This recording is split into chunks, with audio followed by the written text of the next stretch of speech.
गरुड़ पुराण के अनुसार मृत्यु केवल शरीर का अंत नहीं है, आत्मा का नहीं। आत्मा शरीर छोड़ने के बाद अपने आगे की यात्रा पर निकलती है। इस यात्रा के दौरान वह अपने कर्मों के अनुसार विभिन्न अवस्थाओं से गुजरती है। धार्मिक मान्यता है कि परिवार के लोग जितना अधिक मोह में बंधे रहते हैं, उतना ही आत्मा का मोह भी बढ़ सकता है।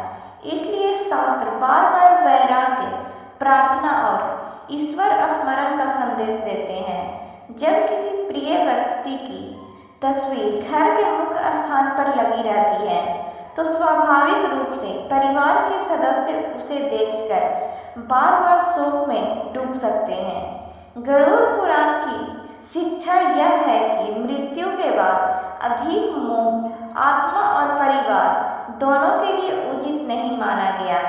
इसलिए कई परंपराओं में कहा जाता है कि दिवंगत व्यक्ति की प्रेम से याद करें, उनके लिए प्रार्थना करें, लेकिन अत्यधिक आसक्ति से बचें। क्या तस्वीर लगाना पाप है? नहीं। पूजा घर में तस्वीर क्यों नहीं रखी जाती? सनातन परंपरा में देवताओं की पूजा और पितरों का सम्मान अलग अलग माना गया है। पूजा घर ईश्वर का उपासना का स्थान है, जबकि पितरों का स्मरण श्राद्ध, तर्पण और विशेष अवसरों पर किया जाता है। इसी कारण अनेक आचार्य सलाह देते हैं कि मृत व्यक्ति की तस्वीर स्थल में न रखी जाए। मुख्य द्वार पर तस्वीर क्यों नहीं लगानी चाहिए? धार्मिक मान्यताओं के अनुसार मुख्य द्वार घर में सकारात्मक ऊर्जा का प्रवेश स्थान माना जाता है। इस कारण कुछ परंपराओं में सलाह दी जाती है कि मृत व्यक्ति की तस्वीर मुख्य द्वार या प्रवेश स्थान पर न लगाया जाए। यह मान्यता है कि गरुड़ पुराण का प्रत्यक्ष आदेश नहीं, बार बार तस्वीर देखने का प्रभाव। किसी प्रियजन का तस्वीर देखकर पुरानी यादें ताज़ा होना स्वाभाविक है। यदि परिवार लगातार शोक में डूबा रहे, तो मानसिक संतुलन और सामान्य जीवन प्रभावित हो सकता है। धर्म का उद्देश्य केवल शोक नहीं, बल्कि आत्मा की शांति और जीवित लोगों को धैर्य देना भी है। आत्मा की शांति कैसी होती है? गरुड़ पुराण के अनुसार आत्मा की शांति के लिए सबसे महत्वपूर्ण है भगवान का स्मरण। यदि परिवार अपने प्रियजन की स्मृति में तस्वीर रखना चाहता है, तो कई परंपराओं में निम्न बातों का ध्यान रखने की सलाह दी जाती है।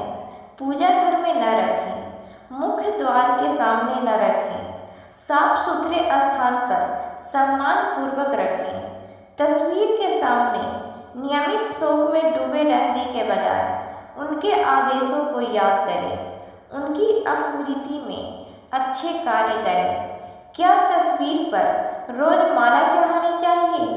यह परिवार की परंपरा पर निर्भर करता है।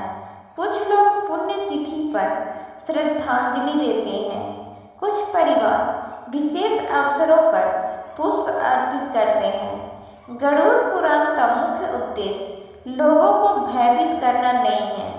यह ग्रंथ हमें सिखाता है कि जीवन अनमोल है, अच्छे कर्म करो, मृत्यु निश्चित है, ईश्वर का स्मरण करो, पितरों का सम्मान करो, मोह कम करके धर्म का पालन करो। यही इसकी सबसे बड़ी शिक्षा है। समय के साथ कई लोक परंपराएं विकसित हुई, जैसे मृत व्यक्ति की तस्वीर शयन कक्ष में न लगाना चाहिए, बच्चों के कमरे में न लगाना चाहिए, पूजा स्थल में न रखना, तस्वीर पर धूल न जमने देना, सम्मान पूर्वक स्मरण करना। ये परंपराएं क्षेत्र और परिवार के अनुसार अलग अलग हो सकती है। क्या तस्वीर हटाने से आत्मा को शांति मिलती है? ऐसा कोई स्पष्ट प्रमाण गरुड़ पुराण में नहीं मिलता।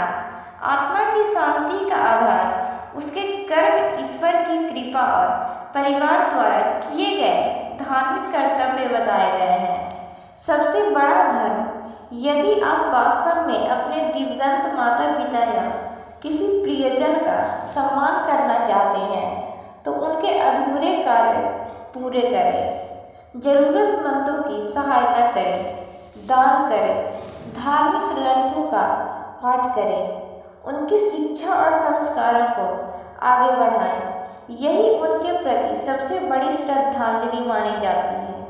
मित्रों, यह कहना कि गरुड़ पुराण में साफ लिखा है कि मृत व्यक्ति की तस्वीर घर में नहीं लगानी चाहिए, सही नहीं है। गरुड़ पुराण का मुख्य उद्देश्य मोह कम करना, आत्मा की शांति के लिए प्रार्थना करना और धर्मानुसार पितृकर्म करना है।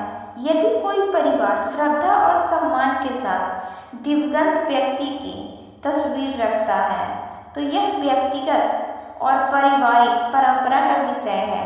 वहीं यदि कोई परिवार धार्मिक मान्यता के कारण तस्वीर न रखने का निर्णय लेता है तो उसका भी सम्मान किया जाना चाहिए। अंततः सबसे महत्वपूर्ण बात तस्वीर नहीं बल्कि हमारे कर्म, श्रद्धा, प्रार्थना, दान, श्रद्धा और पितरों के प्रति सम्मान है। यदि यह जानकारी आपको उपयोगी लगी हो तो इसे अपने परिवार और मित्रों के साथ अवश्य साझा करें। ओम शांति शांति शांति।